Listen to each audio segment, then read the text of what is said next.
ಕಾಶ್ಮೀರದಲ್ಲಿ ಉಗ್ರರು ನಮ್ಮ ಭಾರತೀಯರ ಮೇಲೆ ಅಟ್ಯಾಕ್ ಮಾಡಿ ಎಷ್ಟೋ ಜನರ ಕೊಂದುಬಿಟ್ಟಿದ್ದಾರೆ. ಅಲ್ಲ, ಇವರಿಗೆ ಏನು ಮಾಡೋಕ್ಕೆ ಕೆಲಸನೇ ಇಲ್ವಾ ಪಾಕಿಸ್ತಾನದವ್ರಿಗೆ? ಪಾಕಿಸ್ತಾನನ ಡಿವೈಡ್ ಮಾಡಿ ಕೊಡಲೇಬಾರ್ದಾಗಿತ್ತು. ಡಿವೈಡ್ ಮಾಡಿ ಕೊಟ್ಟಿದ್ದೇ ತಪ್ಪಾಯ್ತು ಅವರಿಗೆ. ಡಿವೈಡ್ ಆಗದೇ ಇದ್ದರೆ ಅವರು ನಮ್ಮ ಕಂಟ್ರೋಲಲ್ಲೇ ಇರ್ತಾಯಿದ್ರು, ಏನು ಪ್ರಾಬ್ಲಮ್ ಆಗ್ತಿರಲಿಲ್ಲ. ನಮ್ಮ ಚಾನಲ್ ಸಬ್ಸ್ಕ್ರೈಬ್ ಮಾಡಿ. Subscribe this channel. ಬಡ ಮಕ್ಕಳ ಶಾಲೆಯ ಸಲುವಾಗಿ ಈ ವಿಡಿಯೋ ಮಾಡುತ್ತಿದ್ದೇವೆ. ನಮ್ಮ ಚಾನಲನ್ನು ಸಬ್ಸ್ಕ್ರೈಬ್ ಮಾಡಿ, ನಮಗೆ ಸಪೋರ್ಟ್ ಮಾಡಿ.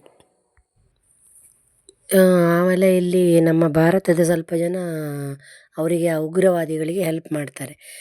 ಇಲ್ಲಿ ನಮ್ಮ ಭಾರತದ ಊಟ ತಿಂದ್ಕೊಂಡು, ಭಾರತದಲ್ಲೇ ನೀರು ಕುಡ್ಕೊಂಡು, ಊಟ ತಿಂದ್ಕೊಂಡು, ಇಲ್ಲೇ ಎಜುಕೇಷನ್ ತಗೊಂಡು ಅವರಿಗೆ ಹೆಲ್ಪ್ ಮಾಡ್ತಾರೆ ಅಂದರೆ ಇವರೆಂಥ ದೇಶದ್ರೋಹಿ.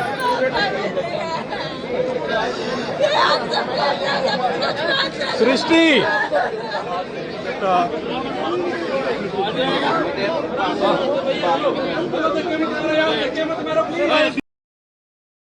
ಪಾಪ ಹೊಸದಾಗಿ ಮದುವೆ ಆದ ಹುಡುಗಿ ಹನಿಮೂನಿಗೆ ಹೋಗಿ ಅಲ್ಲಿ ಕೊಂದುಬಿಟ್ಟಿದ್ದಾರೆ. ಎಷ್ಟು ಬೇಜಾರು ಅವರಿಗೆ.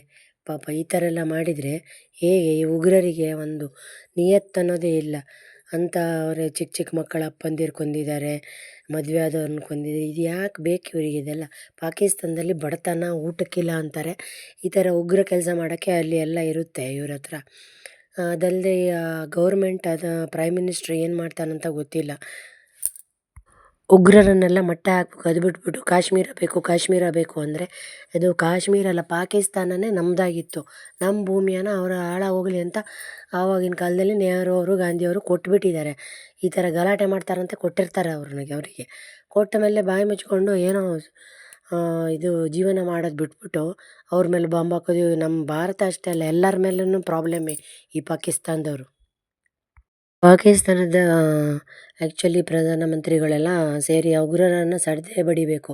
ಇನ್ನೊಂದು ದೇಶದಲ್ಲಿ ಹೋಗಿ ಅವರನ್ನು ಕೊಂದ ಥರ ಯಾಕೆ ಮಾಡಬೇಕು? ಎಷ್ಟೊಂದು ಬೇಜಾರು ನಮ್ಮ ಭಾರತೀಯರಿಗೆ. ಅದನ್ನು ಹಿಂದೂಗಳ, ಮುಸ್ಲಿಮರ ಕೇಳಿ ಹೊಡೆದಿದ್ದಾರೆ ಅಂದರೆ ಅವರಿಗೆ ಎಷ್ಟು ಸೊಕ್ಕಿರಬೇಕು. ಅದಕ್ಕಾಗಿ ಅವರ ಸೊಕ್ಕನ್ನು ಅಡಗಿಸಲೇಬೇಕು. ಇದರಿಂದ ಪಾಕಿಸ್ತಾನದಲ್ಲಿರೋ ಒಳ್ಳೆಯ ಜನರಿಗೂ ಪ್ರಾಬ್ಲಮ್ ಆಗುತ್ತೆ. ಈ ಥರ ಕೆಟ್ಟ ಜನರಿಂದ. ಒಳ್ಳೆಯವರು ಇದ್ದಾರೆ ಅಲ್ಲಿ ಪಾಕಿಸ್ತಾನದಲ್ಲಿ ಎಲ್ಲ, ಆದರೆ ಅವರಿಂದ ಎಲ್ರಿಗೂ ತೊಂದರೆ ಆಗ್ತಾಯಿದೆ. ಭಾರತದಲ್ಲಿರೋ ಸ್ವಲ್ಪ ಮುಸ್ಲಿಮ್ಸು ಅವರಿಗೆ ಹೆಲ್ಪ್ ಮಾಡ್ತಾರೆ. ಎಷ್ಟೋ ಜನ ಪಾಕಿಸ್ತಾನದ ಕ್ರಿಕೆಟ್ ಮ್ಯಾಚಲ್ಲಿ ಭಾರತ ಮತ್ತು ಪಾಕಿಸ್ತಾನದ ಕ್ರಿಕೆಟ್ ಮ್ಯಾಚಲ್ಲಿ ಪಾಕಿಸ್ತಾನಕ್ಕೆ ಗೆದ್ದಾಗ ಪಟಾಕಿ ಎಲ್ಲ ಹೊಡಿತಾರೆ. ಇಂಥ ದೋಷದ್ರೋಹಿಗಳು ಇಲ್ಲಿ ಭಾರತದಲ್ಲೂ ಇದ್ದಾರೆ. ಅವರನ್ನು ಹಿಡಿದ್ಬಿಟ್ಟು ಅವ್ರ voter ID, PAN card, Aadhaar ಕಾರ್ಡೆಲ್ಲ ಕಿತ್ಕೊಂಡು, ರೇಷನ್ ಕಾರ್ಡು ಏನೂ ಕೊಡಬಾರ್ದು ಅವರಿಗೆ. ಅವ್ರಿಗೆ ಯಾವ ಸವಲತ್ತನ್ನು ಕೊಡದೇ ಹಾಗೆ ಉಳಿಸ್ಬೇಕು ಅವರಿಗೆ. ಆವಾಗ ಅವರಿಗೆ ಬುದ್ಧಿ ಬರುತ್ತೆ. ಅವರನ್ನು ಜೈಲಿಗೆ ಹಾಕಬೇಕು. ಅದೇ ಭಾರತಕ್ಕೆ ಅನ್ಯಾಯ ಮಾಡಿದರೆ ಅವ್ರು ಯಾರೂ ಇರಬಾರ್ದು. ಭಾರತ ದೇಶಕ್ಕೆ ಅನ್ಯಾಯ ಮಾಡೋರು ಯಾರು ಭಾರತ ದೇಶದಲ್ಲಿ ಇರಲೇಬಾರ್ದು. ಅವರನ್ನು ಓಡಿಸ್ಬಿಡಿ ಫಸ್ಟು.